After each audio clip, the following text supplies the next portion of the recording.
Y allí le pregunto, porque cuando transmitió en video que efectivamente había firmado esa carta, dijo que había sido bajo coacción y bajo chantaje.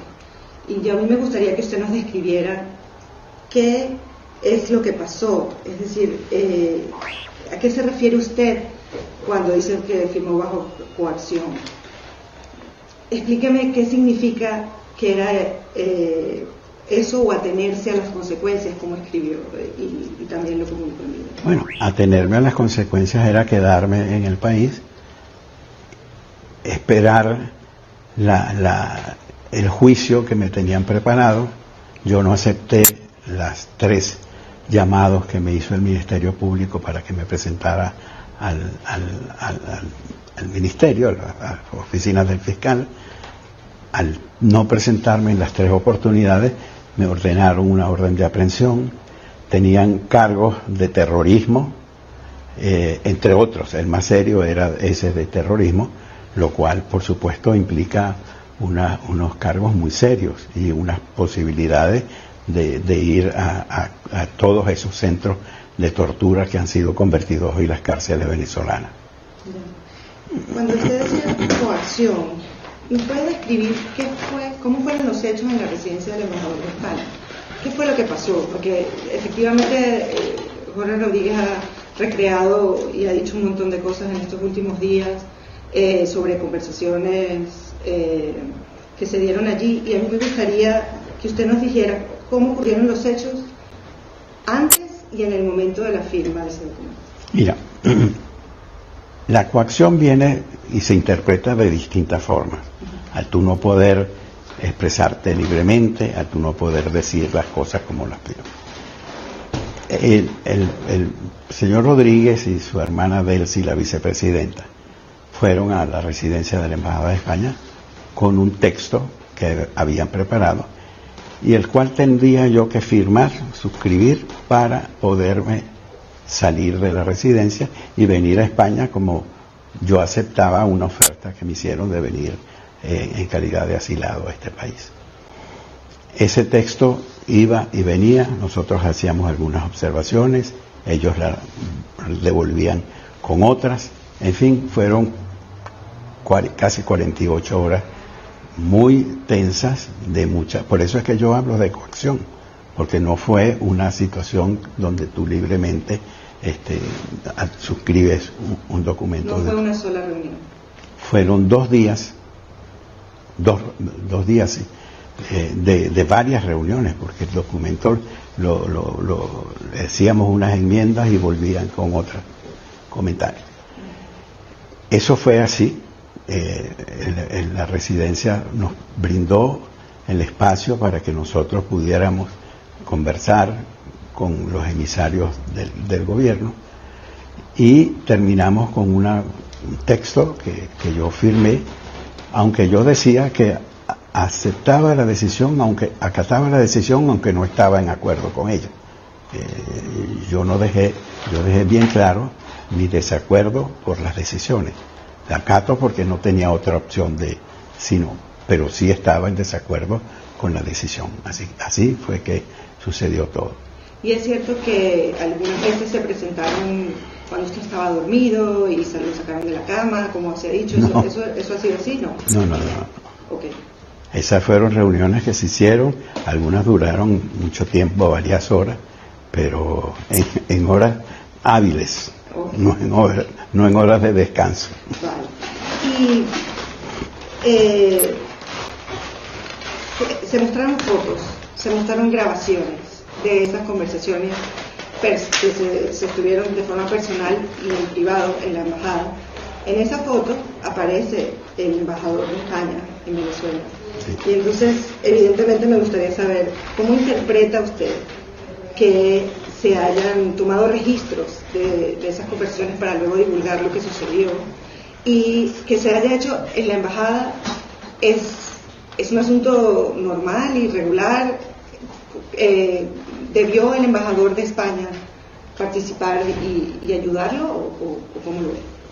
El embajador de España estaba en su residencia, él nos facilitó el espacio para las conversaciones, él no participó en la discusión que teníamos, ¿Quién tomó las fotos? No lo sé. Lo que me parece extraño es que las hayan divulgado y que hayan divulgado también o amenazado con divulgar algunos audios, que tampoco es correcto que se haya hecho así. ¿Quién lo hizo? No lo sé. ¿Le parece extraño? Pero ¿se preparaba usted para eso? No, en absoluto, en absoluto. Si alguien lo hizo de manera, no sé si sin autorización de nadie, porque a mí no me pidieron o me dijeron nunca que estas conversaciones las estaban grabando o las iban a grabar. ¿Y usted cree que el embajador tampoco sabía? No sé, no me atrevo a afirmarlo. Él estaba en su casa, en su residencia, pero él no creo que haya sido en absoluto, ¿no? Ya.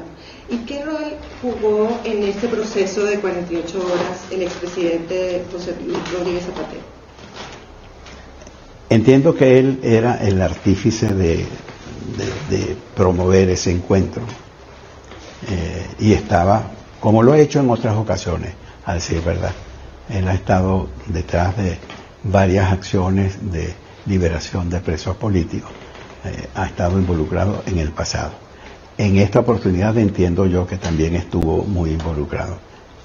Okay. ¿Usted cree que salir del país era su única opción o su mejor opción en las circunstancias en que estaban desarrollándose las cosas? No sé si era la única, porque podían haber otras. Yo me podría haber ido a esconderme, pero yo tenía que estar en libertad para poder hacer lo que estoy haciendo, transmitiendo al mundo lo que está pasando en Venezuela, haciendo los contactos con los dirigentes mundiales, imponiéndoles de la realidad política en Venezuela, y para eso tenía que estar en libertad y hacerlo con libertad de movimientos y de poder hacer todas estas cosas. ¿Es algo que conversaron con María Corina Machado? ¿Ella estaba de acuerdo con lo que usted le estaba haciendo? Ella no lo sabía. No lo sabía, yo se lo comuniqué prácticamente el día antes de mi decisión de irme a la Embajada de España. Okay. Sabemos que usted estuvo en una embajada pocas horas después de las elecciones, ¿no? Perdón, una aclaratoria. Yo estuve 32 días también en la Embajada del Reino de los Países Bajos, donde me brindaron protección y donde tuve todo tipo de facilidades igualmente. Pero ahí no hubo ninguna de negociación que tuviera que ver con mi salida. El embajador, un poco horas antes que usted llegara a Madrid, dejó ver que también entró en esa embajada porque también se sintió coaccionado y en riesgo, ¿no? ¿Quiere decir que las horas inmediatas después de las elecciones comenzó contra usted alguna coacción? Mira, yo venía de un acto de la campaña electoral a mi oficina, y un funcionario de seguridad que trabajaba conmigo me llamó aparte para decirme que había tenido informaciones de los organismos de seguridad que venían por mí y que era lo más prudente era que nos retirara, y eso fue lo que hice. Era una buena fuente quien dio la información, y ahí fue cuando tomé la decisión de ir a buscar protección a una de las embajadas donde te digo, en la embajada de Holanda. Perdón, que venían por mí significa que lo iban a detener, claro, o claro. Que podía no, que venían a arrestarme, y uno sabe lo que eso significa en estas condiciones. ¿Usted me puede decir en qué circunstancias están sus familiares en Venezuela? Entiendo que está su hija allí y parte de su familia. ¿Ellos pueden salir del país? ¿Piensan hacerlo? ¿Me puede describir qué es lo que está pasando? Ellos están en este momento en Venezuela. Ellos es una familia con 2 hijos, y que yo confío, y así se lo transmití en las conversaciones con el vicepresidente, que no hubiese riesgo alguno para ellos. De alguna manera yo confío que eso fue parte de la negociación. Esos son un documento de garantías que yo firmé, transmitido al presidente de la Asamblea Nacional. Eso es el otro documento al que él se refiere. Ese es el otro documento al que él se refiere. ¿Qué otras garantías le ofrecieron a usted? No, las pedí yo. Fue que me ofrecieron, las pedí yo. Garantías a mi familia que se quedaba allá, a mis bienes, mi apartamento. No tengo mayores bienes sino mi apartamento, mi automóvil y más nada. Ese tipo de cosas. Okay. ¿Y pidió la liberación de presos políticos? Claro. ¿Se negoció? No se negoció, pero sí abogué por ello, porque esa es una de las causas que nosotros tenemos de manera permanente en Venezuela y en todos los foros internacionales a donde podamos llevar esa voz. ¿Temía usted que entraran a las embajadas? Mira, hay el temor que puedan hacer algo con los refugiados o los asilados que están en la embajada argentina, sobre todo ahora que el gobierno argentino sacó al personal de allí y que están bajo la protección del gobierno de Brasil. Ese es un temor que está allí, pero hasta ahora, por supuesto, afortunadamente, y confío que no se vaya a realizar ninguna acción contra ellos. ¿Usted cree que puede correr la misma suerte otros líderes de oposición que están al frente en este momento en Venezuela y tengan que salir del país como lo hizo usted? Se lo pregunto por María Corina Machado. ¿Usted cree que ella tendrá que salir del país? Confío que no, pero eso es una situación que puede presentarse con cualquier dirigente político que se pueda ver en riesgo.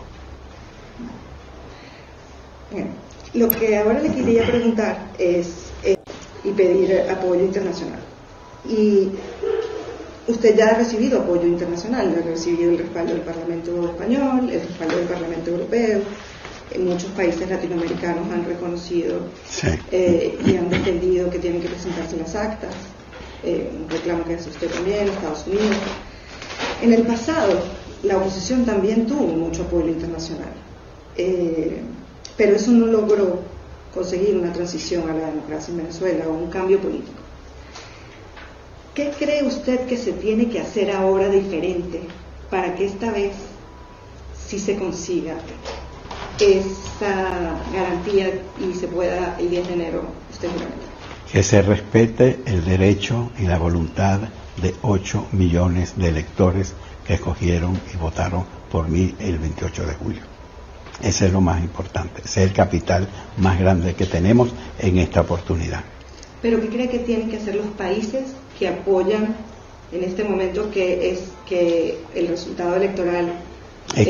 Exigir al gobierno que cumpla lo que en toda democracia puede ocurrir. Hay un ganador, ese ganador toma posesión de su cargo. El perdedor sigue en la actividad política y esperará su momento para volver. Le pregunto más. ¿Estados Unidos debería reforzar sanciones? ¿La Unión Europea debería reforzar sanciones? ¿Deberían revocarse las licencias petroleras a Chevron y a Repsol para conseguir mayor presión? Sobre ese tema no quiero opinar. ¿No quiere discutir este tema o no lo considera? No, es importante, pero no quiero opinar sobre el particular. Ok. Estás volviendo a caer en lo del tema de las sanciones, sobre el cual no voy a caer, pero pueden ser todo lo que sea presión al régimen para que acepte el cambio de la voluntad popular, es bienvenido. Ok. ¿Usted está de acuerdo en que debería haber sanciones? No, yo no estoy hablando de sanciones, es un tema que no quiero ahora, pero todo esfuerzo que se haga para convencer a los actores políticos para que respeten la voluntad popular es bienvenido. Okay. ¿A usted